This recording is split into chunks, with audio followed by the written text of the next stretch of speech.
clicks of the cowhands and the muted lowing of steaming cattle. Sheesh. Maybe you want to slaughter them before you start cooking them?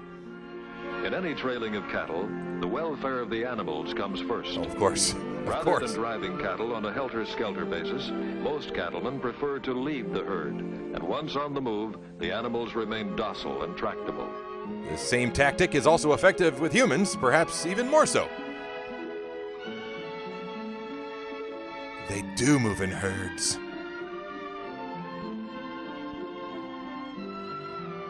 Hey, she did a gym take. She played the camera. It's a living. To those familiar with it, a feeling of ritual accompanies the movement of the cattle.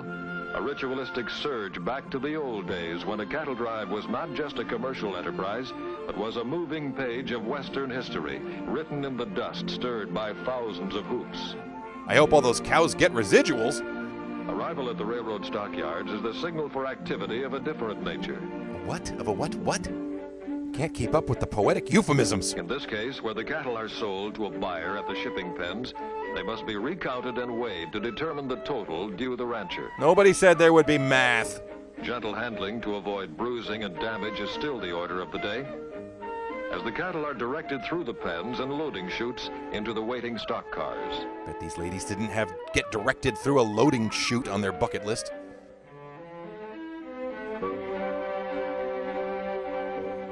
It takes real know-how, too, for the railroad to have the necessary cars on hand at the right place at the right time. Cattle shipments can't wait. It's Sloppy Joe night. On the Great Plains, the promise of approaching winter spurs this cattle loading operation.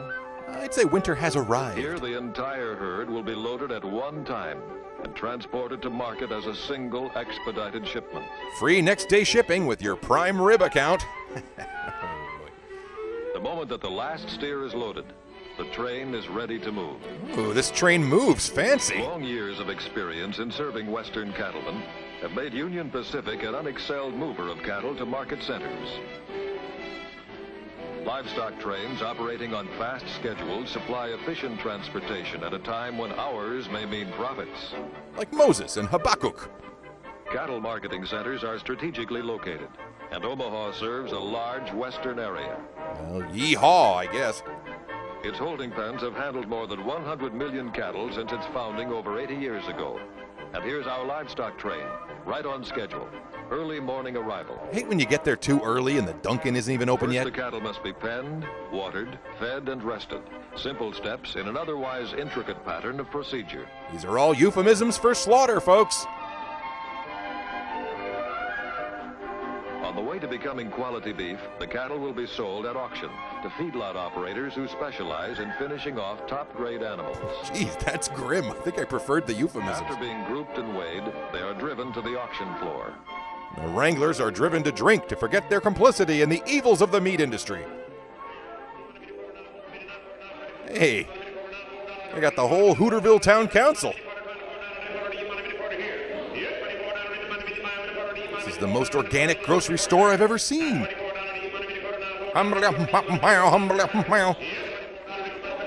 Yes, sold to Orson Welles. Thank you, Mr. Welles. You're wasting this talent if you're not talking about micro machines.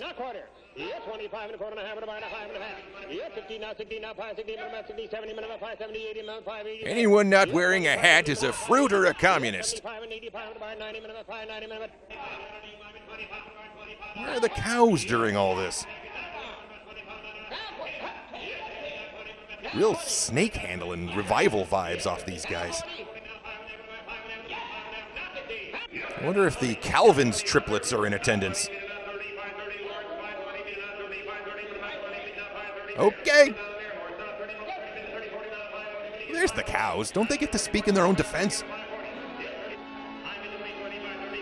And so it goes in the interesting process of selling cattle to feedlot operators. Interesting, you say? Not so sure. An extensive empire of feeding pens introduces the steers to a new life, far from the wide open spaces.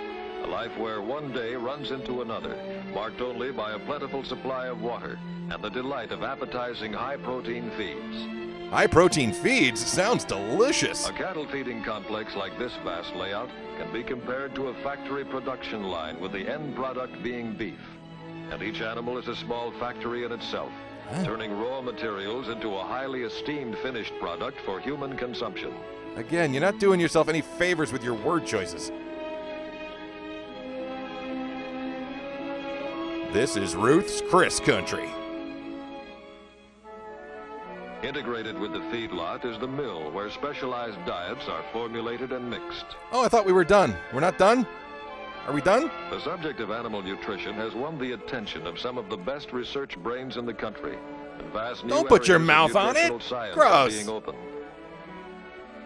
The controls exercised by the laboratory will be reflected in the quantity and quality of beef produced in the feedlot. Alert Clara Peller. I've found it. The cattle industry has welcomed new nutritional developments that lead to improved quality beef and an opportunity for better profits. Like Nahum, Elijah, Daniel, Jeremiah, Micah, Amos, Zechariah, Ezekiel, Hosea, and the rest. The need for mechanized methods of production and automatic feeding attracted the attention of agricultural engineers and inventors who have increased feeding efficiency while decreasing costs. And increasing cruelty just for fun. More efficient methods result in delivering the feed to the cattle in measured quantity at the proper time. Another important step in the production of good beef. I don't know. Unless you're about to bring out Sam Elliott, I'm not sure I'm convinced, fella. No? That's it? Oh, okay. Hey, thanks for watching. Fun with Shorts and all the shows on this channel are brought to you by Patreon.com and the support of attractive, savvy people like the ones scrolling across your screen right now. Check out the links in the description for all my stuff at Patreon, Etsy, and elsewhere, and I will see you again real soon.